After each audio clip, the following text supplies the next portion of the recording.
गरीबों पर गाज गिराए।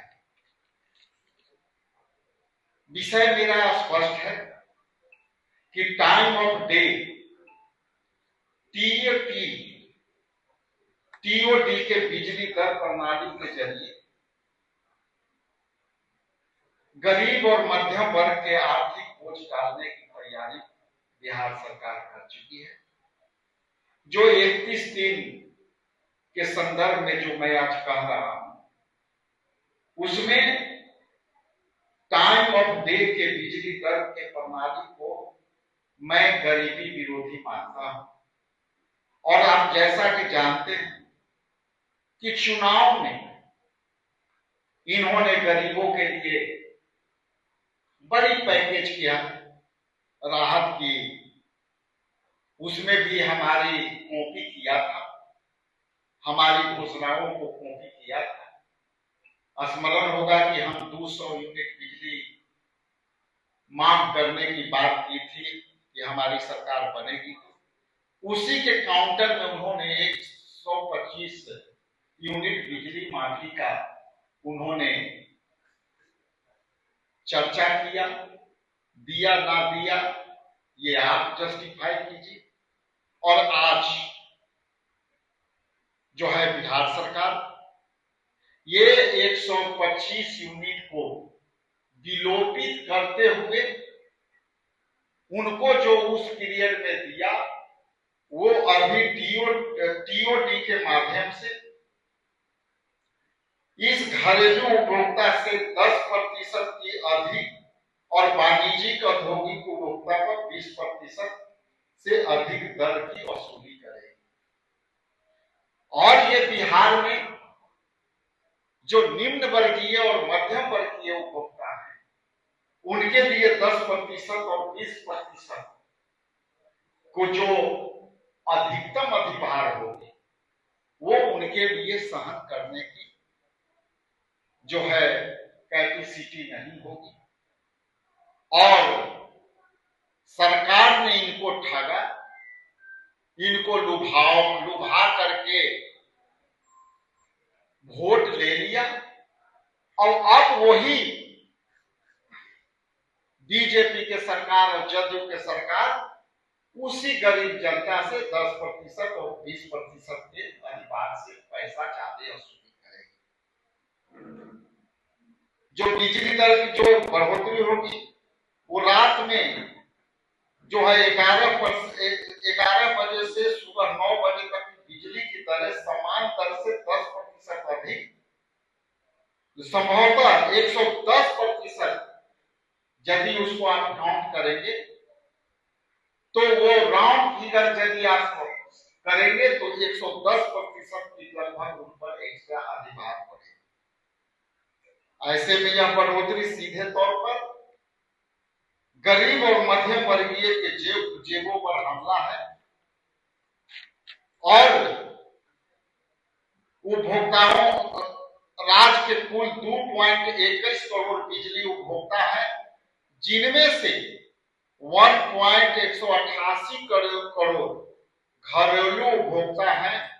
सरकार ने 125 यूनिट मुफ्त बिजली का लाभ 1.67 करोड़ परिवारों का देने का वादा किया था, लेकिन अब तक लगभग 87 लाख उपभोक्ताओं पर टीओडी के माध्यम से अतिरिक्त बोझ डालने की तैयारी की जा रही है।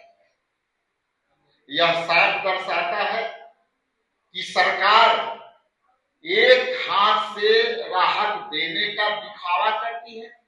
जैसा कि मैंने कहा कि इलेक्शन में वोट लेने के लिए 125 यूनिट बिजली माफी करने का दावा किया और दूसरे तरफ 20% और 10% उसको मिला के लगभग ऑल एवरेज करेंगे तो 110% का अधिकतम अधिभार उन पर पड़ने वाला है।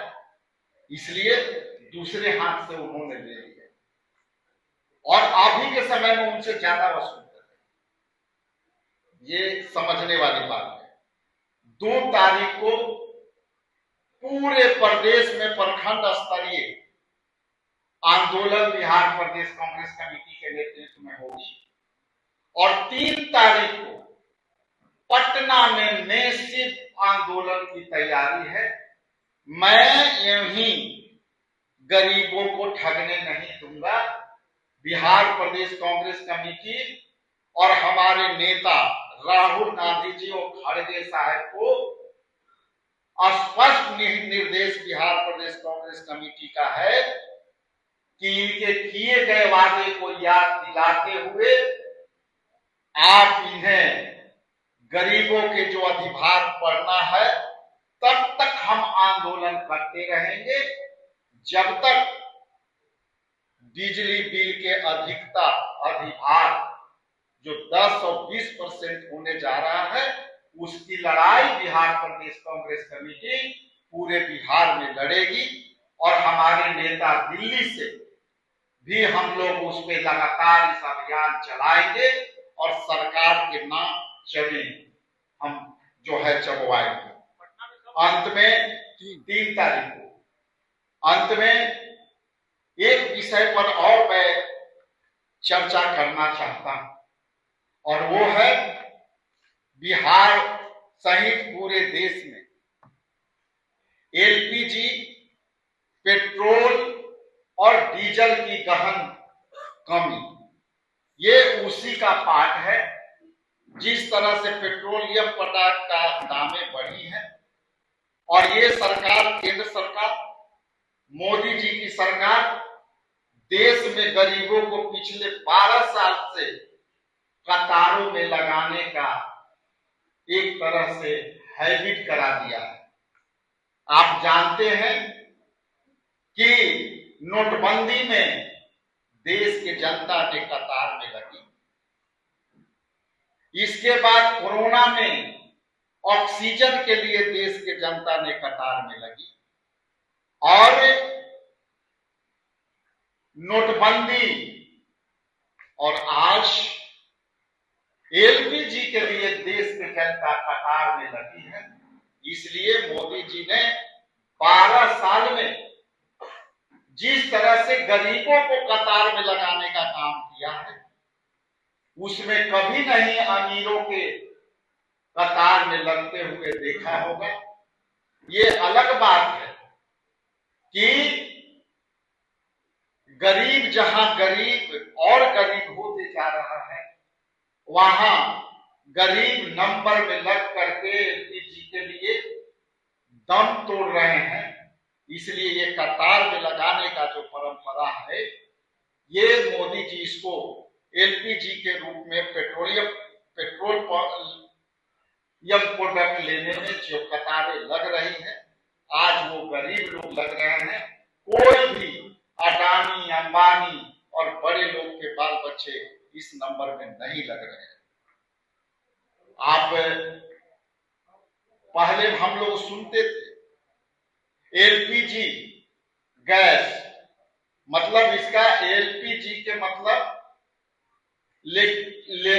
लिक्विड पेट्रोलियम गैस और एलपीजी का अर्थ ले पाओगे। आज के समय ये है एलपीजी का मतलब हो गए कि ले पाओगे, तो आज मोदी जी ने इसको ले पाओ के स्थिति में ला के खड़ा कर दिए हैं। एलपीजी के एब्रिविएशन नाम चेंज हो चुका है।